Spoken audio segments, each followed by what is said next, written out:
नमस्कार बच्चों, स्वागत है आपका बेतरका क्लासेस के ऑनलाइन प्लेटफॉर्म पर। आज के इस वीडियो में हम बात करने वाले हैं राजस्थान अजमेर बोर्ड कक्षा 8 विषय विज्ञान के अध्याय 3 जिसका नाम है कोयला और पेट्रोलियम। सबसे पहले बात करते हैं प्राकृतिक संसाधन की।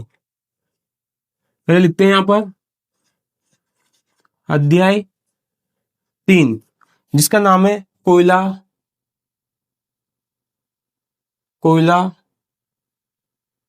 और पेट्रोलियम।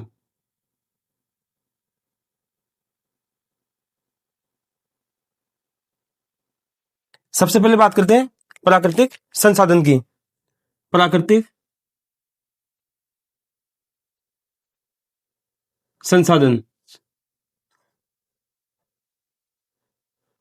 यानी नेचुरल रिसोर्सेस की। प्राकृतिक संसाधन क्या होते हैं, देखते हैं। वे सभी वस्तुएं जो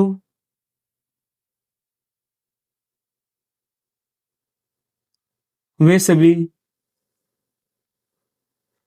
वस्तुएं जो हमें सीधे प्रकृति से प्राप्त होते हैं, जो हमें सीधे प्रकृति से प्राप्त होती है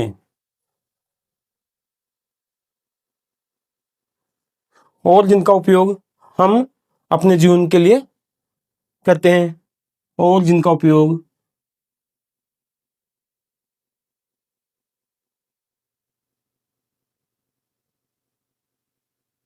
हम अपने जीवन के लिए करते हैं।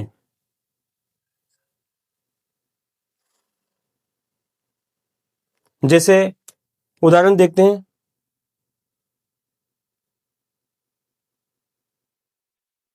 जैसे हल हवा है ना, जैसे हवा, पानी, मिट्टी,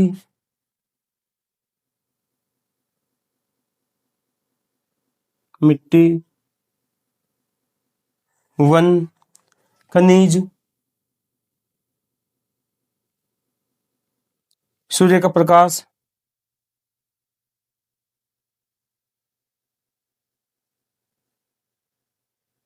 आदि। प्राकृतिक संसाधन, एक बार फिर से देखते हैं। प्राकृतिक संसाधन वे सभी वस्तुएं जो हमें सीधे कहां से प्राप्त होती है, प्रकृति से प्राप्त होती है और जिनका उपयोग हम अपने जीवन के लिए कर सकते हैं। जैसे कि हवा, पानी, मिट्टी, वन, खनिज, सूर्य का प्रकाश आदि। आदि क्या है? प्राकृतिक संसाधन है जो हमें प्रकृति से प्राप्त होते हैं और ये कभी खत्म नहीं होते हैं। अब बात करते हैं प्राकृतिक संसाधन के प्रकार की। प्राकृतिक संसाधन दो प्रकार के होते हैं, है ना। प्राकृतिक संसाधन दो प्रकार के होते हैं ना। पहला होता है अक्षय प्राकृतिक संसाधन। पहला होता है अक्षय प्राकृतिक संसाधन और दूसरा होता है समाप्त होने वाले प्राकृतिक संसाधन। दूसरा होता है समाप्त होने वाले प्राकृतिक संसाधन।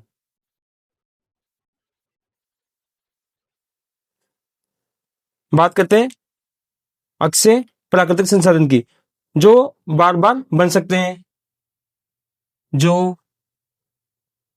बार बार बन सकते हैं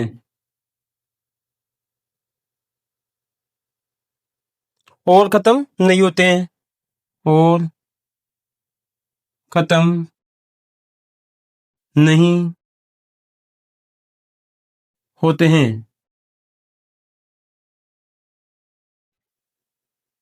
या जल्दी पुनः बन जाते हैं, या जल्दी पुनः बन जाते हैं।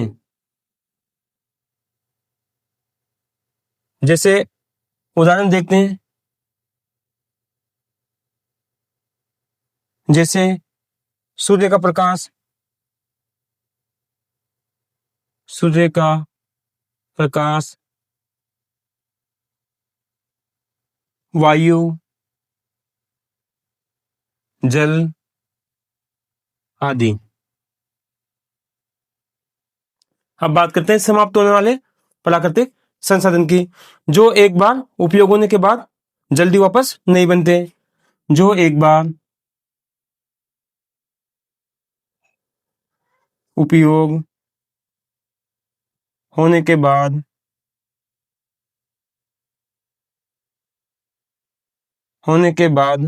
जल्दी वापस नहीं बनते। जल्दी वापस नहीं बनते। जैसे उदाहरण, वन, वनस्पति,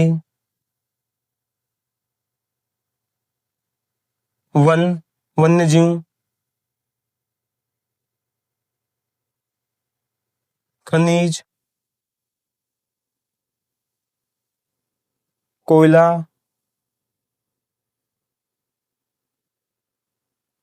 पेट्रोलियम,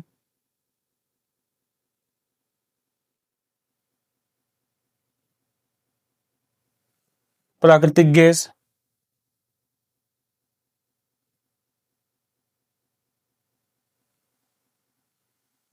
आदि।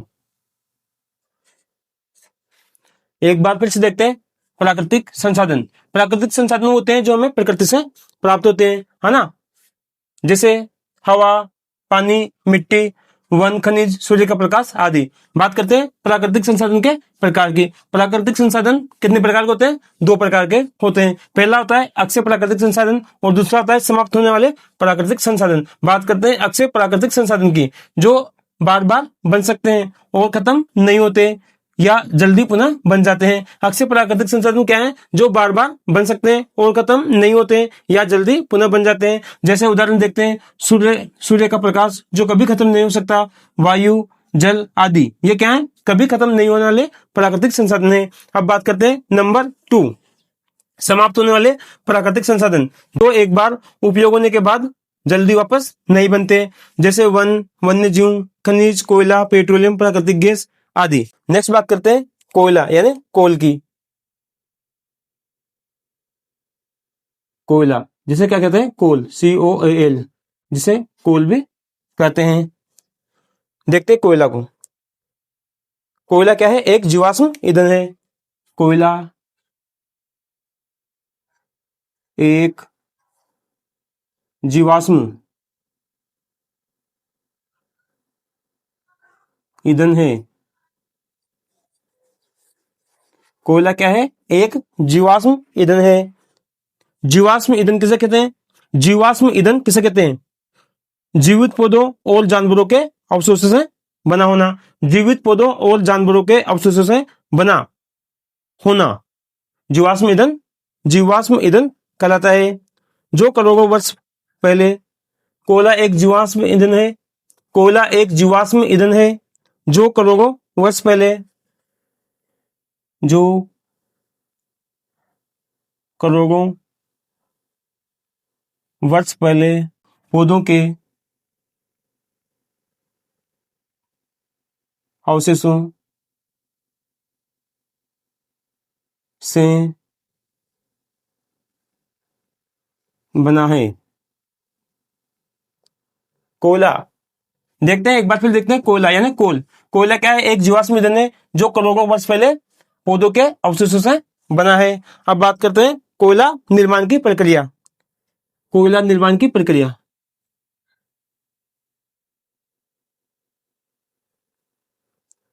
देखते हैं। पुराने समय में घने जंगल थे। पुराने समय में क्या थे? घने जंगल। पुराने समय में घने यानी अधिक मात्रा में ना, घने यानी अधिक मात्रा में जंगल थे। हाँ ना दोस्तों, पुराने जमाने में क्या थे, अधिक जंगल थे। पौधे, फिर क्या हुआ, पौधे मरकर दलदलों में दब गए। पौधे मरकर, पौधे मरकर दलदलों में, दलदलों में दब गए।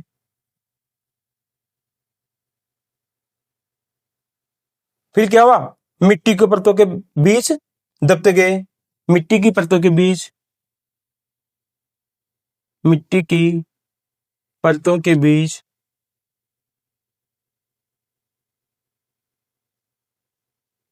दबते गए।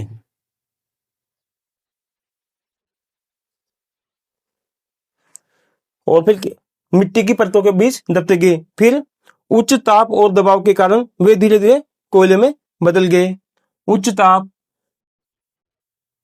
उच्च ताप और दबाव के कारण वे धीरे धीरे कोयले में बदल गए। वे धीरे धीरे कोयले में बदल गए। इस प्रक्रिया को कार्बनीकरण कहते हैं। इस प्रक्रिया को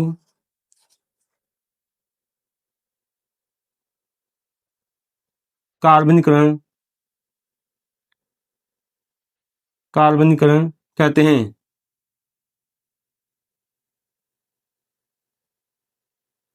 कार्बनीकरण किसे कहते हैं, देखते हैं। कोयला निर्माण की प्रक्रिया, कोयला निर्माण की प्रक्रिया जो होती है उसे ही कार्बनीकरण कहते हैं। देखते हैं कोयला निर्माण की क्या प्रक्रिया है। पुराने समय में क्या थे, घने यानी अधिक मात्रा में जंगल थे। फिर क्या हुआ, पौधे मरकर दलदलों के बीच दब गए। फिर मिट्टी की परतों के बीच दबते गए। पेड़ पौधे क्या हुआ, मिट्टी की परतों के नीचे दबते गए। फिर उच्च ताप और दबाव के कारण वे धीरे धीरे कोयले में बदल गए। इस प्रक्रिया को कार्बनीकरण कहते हैं। अब बात करते हैं कोयले के उपयोग की। कोयला का उपयोग किया जाता है बिजली उत्पादन में। कोयले का उपयोग बिजली उत्पादन में किया जाता है। बिजली उत्पादन में, उद्योगों में ईंधन के रूप में, उद्योगों में ईंधन के रूप में, है ना। और लोहे और इस्पात बनाने में, लोहे और इस्पात बनाने में आदि में कोयला का उत्पादन किया जाता है। अब बात करते हैं कोयले के उत्पाद की, है ना। कोयले के उत्पाद देखते हैं।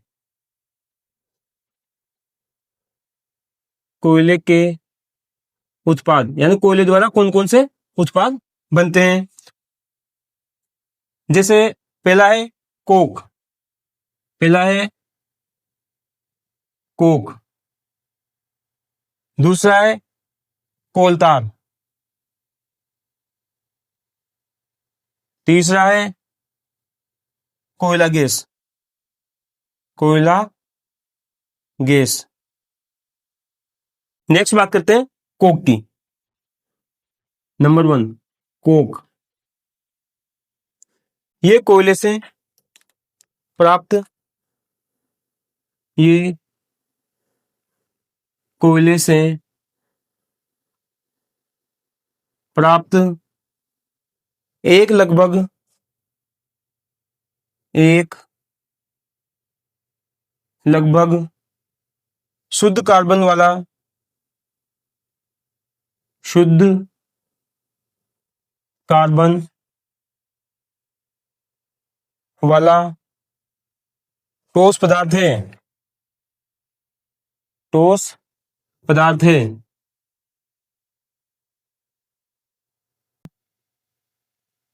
काला, कठोर,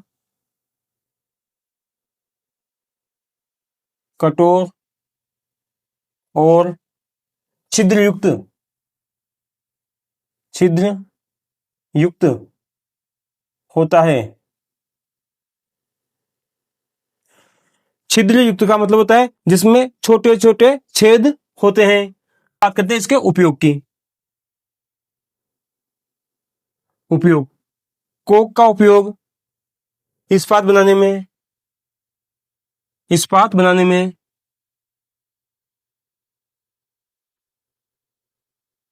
इस्पात बनाने में, धातुओं के निष्कर्षण में, धातुओं के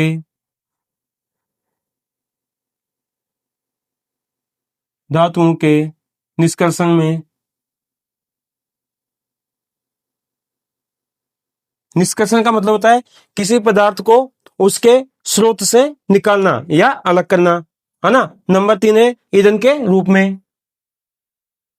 नंबर 3 ईंधन के रूप में। एक बार फिर से देखते हैं कोक। यह कोयले से प्राप्त एक लगभग शुद्ध कार्बन वाला ठोस पदार्थ है। यह काला होता है, कठोर होता है और छिद्र युक्त होते हैं। छिद्र युक्त का मतलब होता है जिसमें छोटे छोटे छेद होते हैं, है ना। बात करते हैं कोक के उपयोग की। कोक का उपयोग इस्पात बनाने में किया जाता है, धातुओं के निष्कर्षण में किया जाता है। निष्कर्षण का मतलब होता है किसी पदार्थ को उसके स्रोत से अलग करना या निकालना, और ईंधन के रूप में कोक का प्रयोग किया जाता है। नेक्स्ट बात करते हैं नंबर 2 कोल तार की।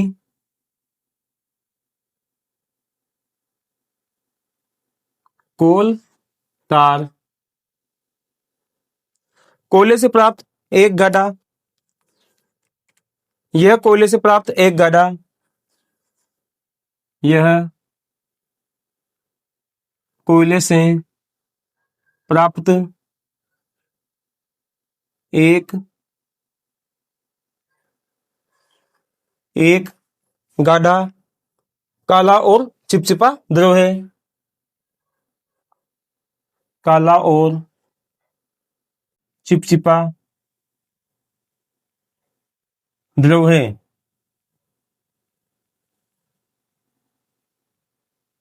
यह कोयले को हवा की उपस्थिति में, यह कोयले को, यह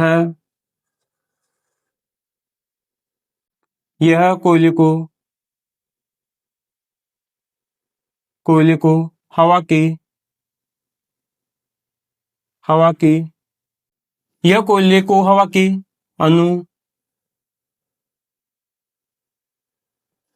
अनुपस्थिति में गर्म करने पर बनता है। में गर्म करने पर बनता है। बात करते हैं इसके उपयोग की।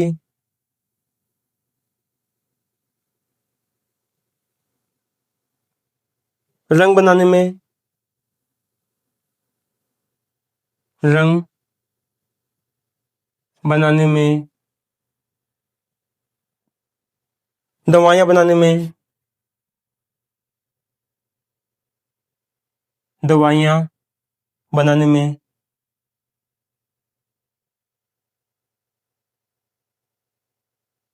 प्लास्टिक और रसायन बनाने में,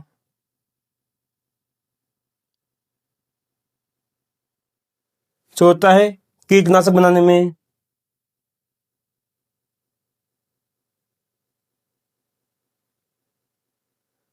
कीटनाशक बनाने में,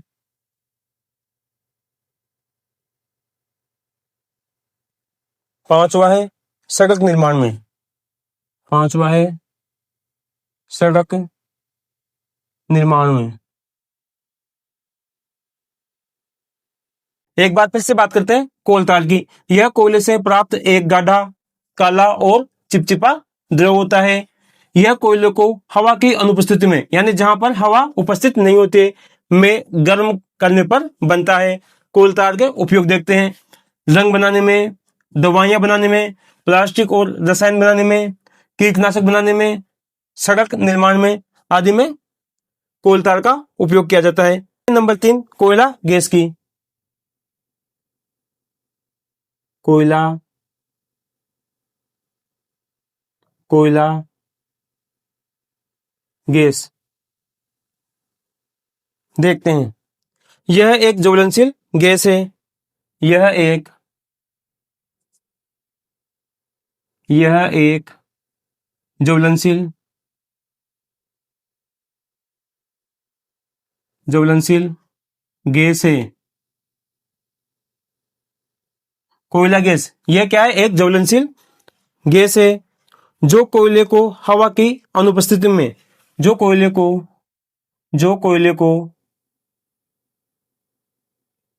हवा की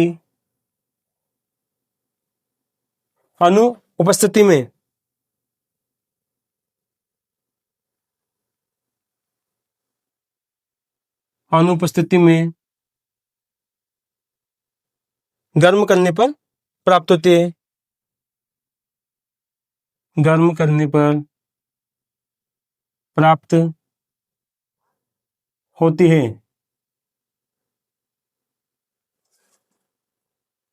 इसे कोल गैस भी कहते हैं। इसे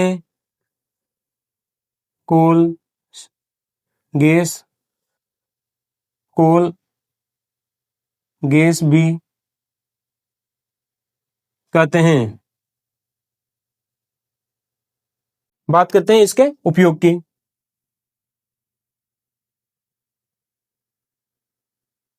ईंधन के रूप में ईंधन के रूप में। नंबर 2, घरों और स्ट्रीट लाइट जलाने में। घरों और स्ट्रीट लाइट जलाने में। नंबर 3, उद्योगों में।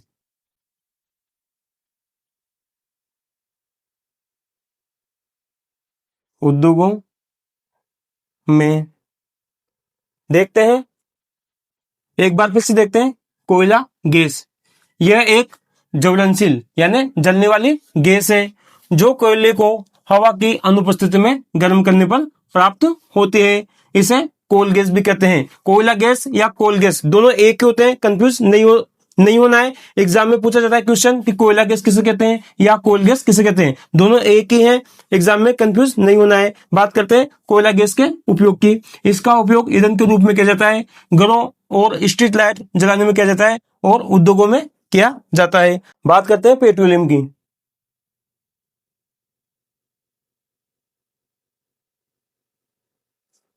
पेट्रोलियम पेट्रोलियम एक तरल जीवाश्म ईंधन है।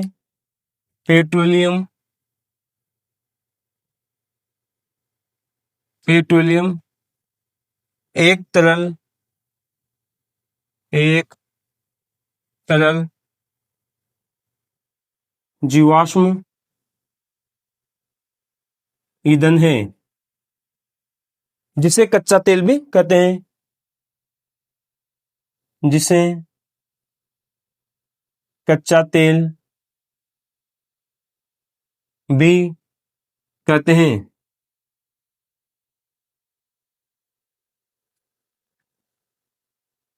यह पृथ्वी के अंदर पाया जाता है। यह पृथ्वी के अंदर पाया जाता है। बात करते हैं पेट्रोलियम की निर्माण प्रक्रिया की। निर्माण प्रक्रिया इसमें हम जानेंगे कि पेट्रोलियम का निर्माण किस प्रकार से होता है ना। सबसे पहले क्या हुआ, समुद्र में रहने वाले सूक्ष्म जीव मरकर समुद्र तल में जमा हो गए। सबसे पहले क्या हुआ, समुद्र में रहने वाले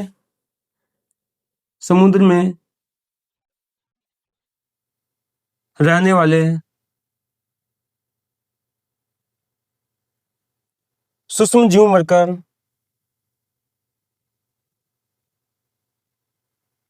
सूक्ष्मजीव मरकर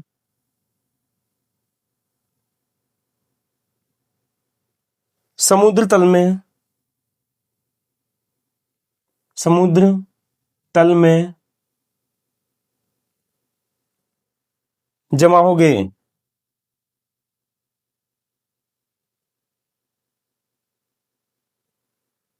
फिर क्या हुआ? उन पर मिट्टी की परतें जमती गई। फिर क्या हुआ? उन पर मिट्टी की परतें जमती गई।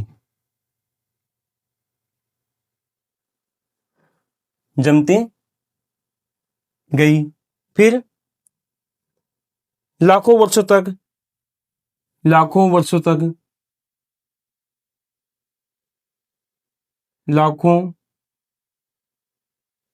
तक ताप और दबाव के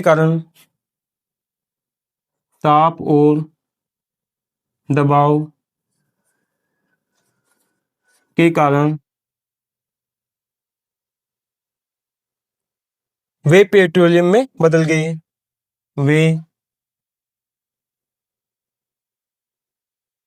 वे पेट्रोलियम में बदल गए। अब बात करते हैं पेट्रोलियम के उत्पाद की। पेट्रोलियम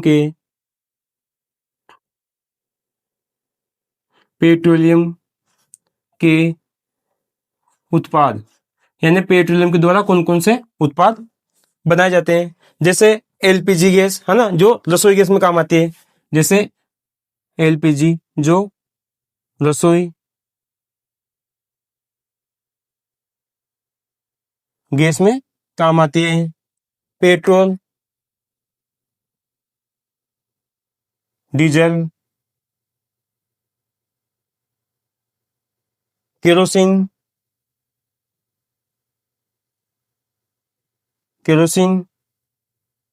पैराफिन,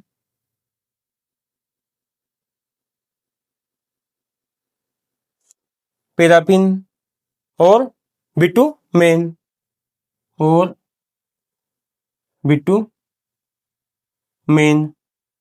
अब बात करते हैं पेट्रोलियम के उपयोग की।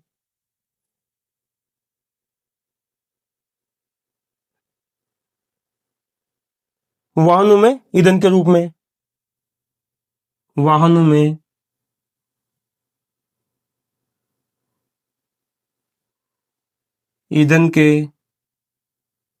रूप में, और खाना पकाने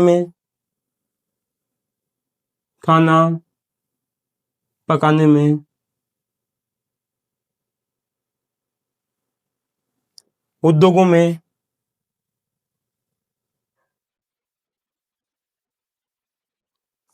में और प्लास्टिक और रसायन बनाने में। नंबर 4, प्लास्टिक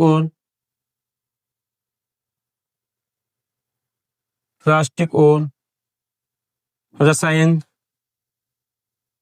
बनाने में।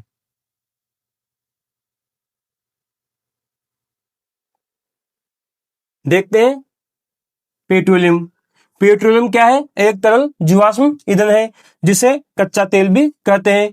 ये पृथ्वी के अंदर पाया जाता है। पेट्रोलियम कहाँ पाया जाता है? पृथ्वी के अंदर। बात करते हैं पेट्रोलियम की निर्माण प्रक्रिया की। सबसे पहले क्या हुआ? समुद्र में रहने वाले सूक्ष्म जीव मरकर समुद्र के तल में जमा हो गए। फिर क्या हुआ? उन पर मिट्टी की परतें जमती गई। फिर क्या हुआ? लाखों वर्षों तक ताप और दबाव के कारण वे पेट्रोलियम में बदल गए। बात करते हैं पेट्रोलियम के उत्पाद की। पेट्रोलियम के कौन कौन से उत्पाद हैं? जैसे एलपीजी है ना, इसका उपयोग रसोई गैस में किया जाता है ना। पेट्रोल, डीजल, केरोसिन, पैराफिन और बिटुमेन। अब बात करते हैं पेट्रोलियम के उपयोग की। इसका उपयोग वाहनों में ईंधन के रूप में किया जाता है। नंबर 2, खाना पकाने में किया जाता है। नंबर 3, उद्योगों में किया जाता है। नंबर 4, प्लास्टिक और रसायन बनाने में पेट्रोलियम का उपयोग किया जाता है। अब कुछ मोस्ट इंपोर्टेंट पढ़ने वाले हैं जो कि नोट लगाकर लिखते हैं। विश्व का पहला तेल का कुआं विश्व का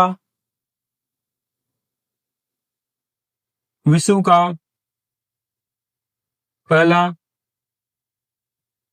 तेल का कुआं, विश्व का पहला तेल का कुआं पेंसिल्वेनिया पेंसिल्वेनिया पेंसिल्वेनिया यानी अमेरिका में सन 1859 में प्रवेदित यानी कि ड्रिल किया गया था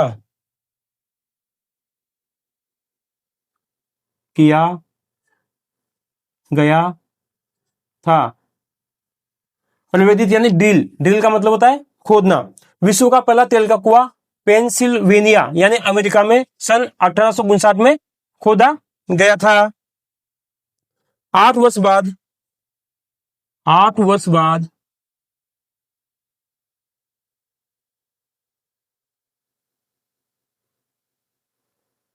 सन 1867 में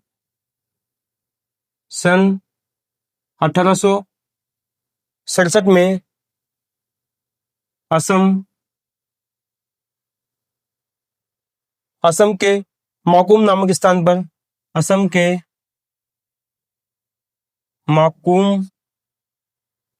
स्थान पर तेल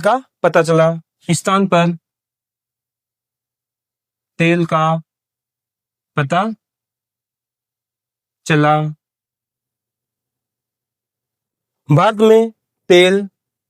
भारत में तेल असम, गुजरात,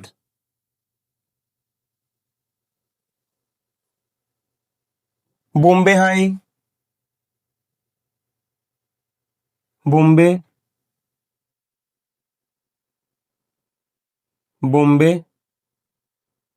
हाई और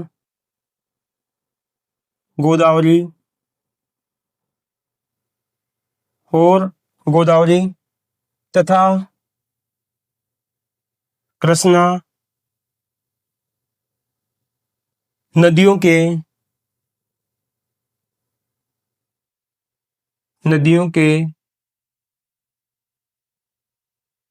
बेसिन में पाया जाता है।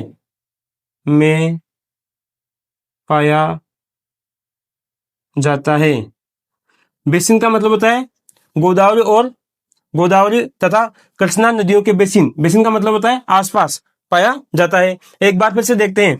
विश्व का पहला तेल का कुआं पेंसिल्वेनिया यानी अमेरिका में सन 1859 में खोदा गया था। फिर इसके 8 वर्ष बाद सन 1867 में असम के माकूम नामक स्थान पर तेल का पता चला। भारत में तेल असम, गुजरात, बॉम्बे हाई और गोदावरी तथा कृष्णा नदियों के आसपास पाया जाता है। अब बात करते हैं पेट्रोलियम का परिष्करण की। पेट्रोलियम का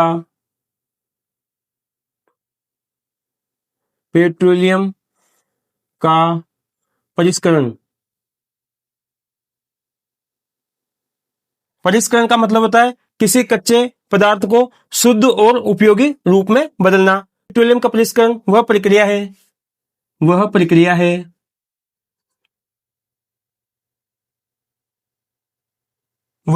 है जिसमें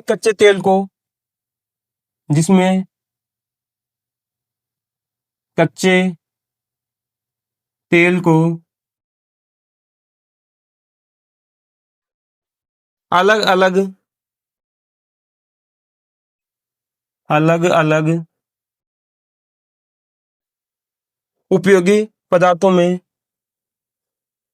उपयोगी पदार्थों में अलग किया जाता है, अलग किया जाता है। बात करते हैं पेट्रोलियम का परिष्करण के प्रक्रिया निर्माण की। प्रक्रिया निर्माण यानी पेट्रोलियम का परिष्करण किस प्रकार से किया जाता है, देखते हैं। कच्चे तेल को एक लंबे कच्चे तेल को एक लंबे टावर यानी टैंक में डाला जाता है, फिर इसे नीचे से गर्म किया जाता है, फिर इसे नीचे से गर्म किया जाता है। अलग अलग पदार्थ अपने उबलने के तापमान के अनुसार अलग अलग पदार्थ अपने उबलने के तापमान के अनुसार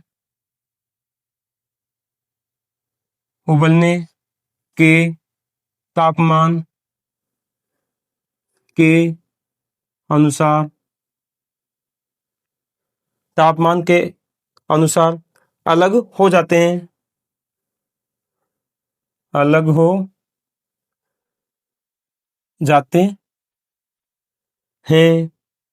हल्के पदार्थ ऊपर और भारी पदार्थ नीचे इकट्ठे हो जाते हैं। हल्के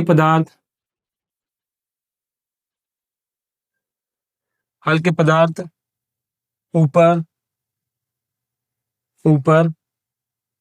और भारी पदार्थ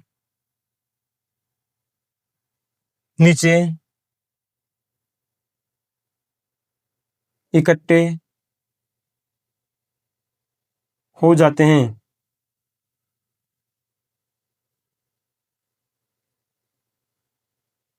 एक बार फिर से देखते हैं पेट्रोलियम का परिष्करण का मतलब होता है किसी कच्चे पदार्थ को शुद्ध और उपयोगी रूप में बदलना। पेट्रोलियम के परिष्करण की प्रक्रिया देखते हैं, वह प्रक्रिया जिसमें कच्चे तेल को अलग अलग उपयोगी पदार्थों में अलग किया जाता है। बात करते हैं प्रक्रिया निर्माण की, है ना। इसमें क्या होता है, कच्चे तेल को एक लंबे टावर यानी लंबे टैंकों में डाला जाता है, फिर इसे नीचे से गर्म किया जाता है, फिर क्या होता है, अलग अलग पदार्थ अपने उबलने के तापमान के अनुसार अलग हो जाते हैं, और क्या होता है, हल्के पदार्थ ऊपर और भारी पदार्थ नीचे इकट्ठे हो जाते हैं। आशा करता हूं मेरे द्वारा दी गई जानकारी आपको जरूर समझ में आई होगी। Please like, comment, share and subscribe your channel. Thanks for watching this video. मिलते हैं अगली वाली नेक्स्ट वीडियो में, तब तक के लिए बाय बाय।